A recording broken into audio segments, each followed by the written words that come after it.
Tuesday, May 9th. And the passengers are becoming angrier and angrier at the airlines.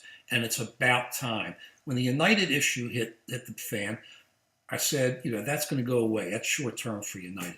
But I said then I was afraid that it's going to be a long term problem that's not going to go away. And I think with video and with monopolies, it's happening, and it's about time. Did you see what happened down in Fort Lauderdale? Spirit Airlines, they had like 7 or 8 or 9 flights canceled. People went crazy. Spirit blamed the pilots and said, I'm on the side of the passengers because the pilots are doing it. The pilots said, it isn't us.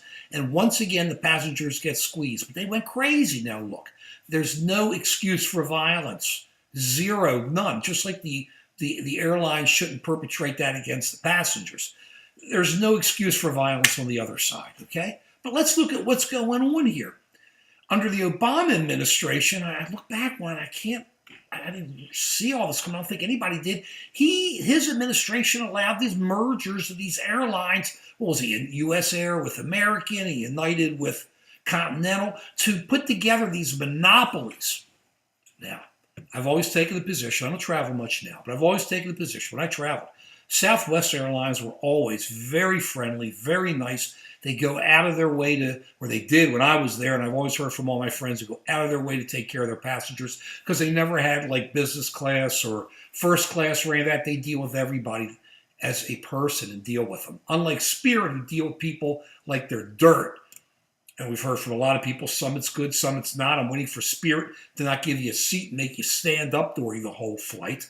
And then you have the Uniteds and the Americans of the world that are just, and the Deltas that just don't care and are all only focused on the money. I think it's Deltas now come out with their new planes, and they're going to make their cheapest seats even smaller. Think about this. It's not small enough already. They're going, we have to compete against the discounters. What are you talking about? You're making billions of dollars. And as we said earlier, those are our skies. They're not yours. You're licensed to fly in our skies. That's what everybody forgets. Those are American skies. Okay? And they're making us pay to go on the plane, which they should. But you're putting us in tubes the way you used to just put people in Greyhound and, what was the other bus? Does anybody even remember the Trailways? Does anybody even remember that? Does anybody remember just having buses go everywhere? Because we really didn't have much in planes back then. TWA, Pan Americans and stuff. We really didn't have Eastern, but there really wasn't that much.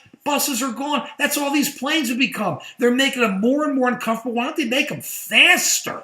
Why don't they make them faster so if you're going to sit in these little corners where you have no room, you can at least get there sometime. But the airlines don't care. They're making billions. Remember this. They're making billions. Don't feel bad for these people. Most of the frontline employees of the airlines are sure pretty cool. It's the top people who don't care because look at all the money they're making. Look at how they're running our air. And when you watch CNBC and some of these other places, and CNBC is more kind of pro-airline, once again, I understand they got to make money, but they can't just rip us off. When you're a monopoly, you rip people off, and that's what they're doing. So when they tell you, oh, man, we get there on time and people are satisfied from what? It's all relative. Nobody's satisfied when they get on a plane, even the people who pay thousands, because they got to pay thousands for a nice seat. Then you got steerage in the back. Yeah, satisfied. It's starting from so low that it comes up a bit. It's like doubling the number 1. And they say, wow, they went up 100%. That's nothing. And that's what it is here. So it's the people versus the airlines. Keep standing up to them. Don't put up with it. Keep getting angry. It's time we took back control of the air from these monopolists. Peace.